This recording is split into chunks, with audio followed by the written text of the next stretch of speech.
had lots of employers that really loved him.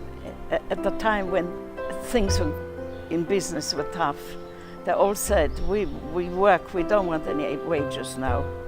We come and work just the same until things straighten out. That's the sort of relationship he had with the people he employed. And all his employers loved him. They cried more than we did. Once he had taken over a factory whose workers were on strike. What was his first action? To send food baskets to their homes. That's how caring he was. He cared to be able to understand where that came from and what was driving it is something I've often thought about. I think to some extent it's related to his own younger years, where he was in B'nai Akiva or in other movements which were actually very socialistic, and his attitude was very pro-labor, and he would fight for that even when it was very unpopular. I think it coincides. To what extent it was inspired by Jewish law and practice, I wouldn't like to venture, but it's actually part of the Jewish culture that informed and gave him, I think, a strong desire to do the right thing by people as a mass.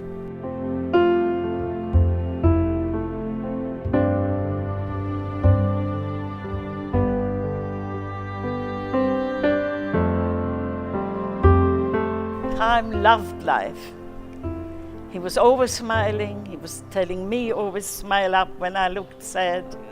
And he used to say in Yiddish, Sura le lach, wenn du wirst lachen, wirst du leben. Sarah, laugh. When you laugh, you will live.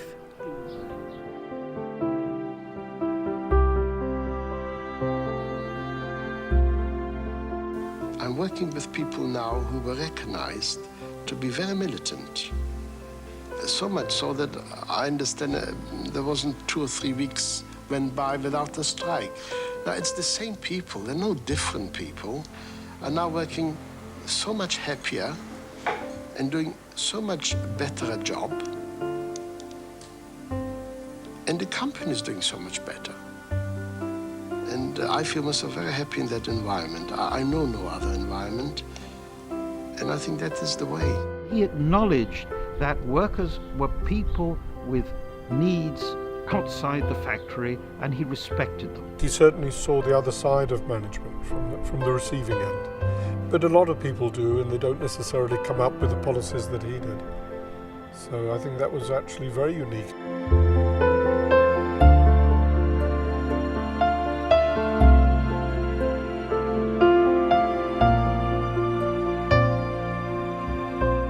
Certainly here it's work, and it's working. It's not 100%, and it's going to take a long time. It's basically a problem educating people into his philosophy. I mean, that's from our own point of view now, even within the structure of our own union.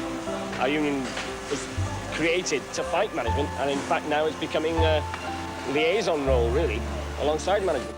And I see large corporations in America or in Europe, very few of them have the same insight into the genuine needs of the working population. And in many cases they're still way behind what my father was innovating 30, 40 years ago.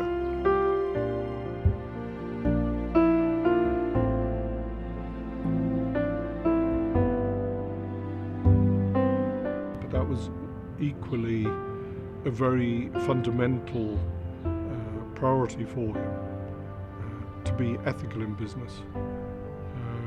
Tzedek Tirdof was, I think, something that he, and to be charitable with what he made.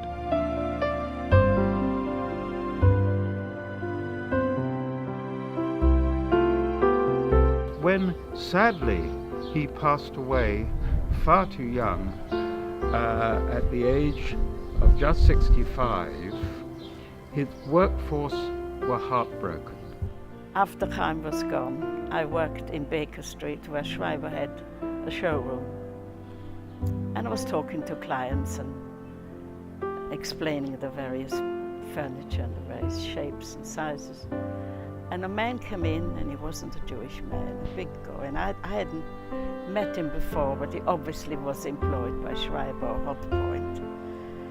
And he came to me to sympathize about how I'm gone, and he said to me, Mr. Schreiber started a symphony, and that will play forever.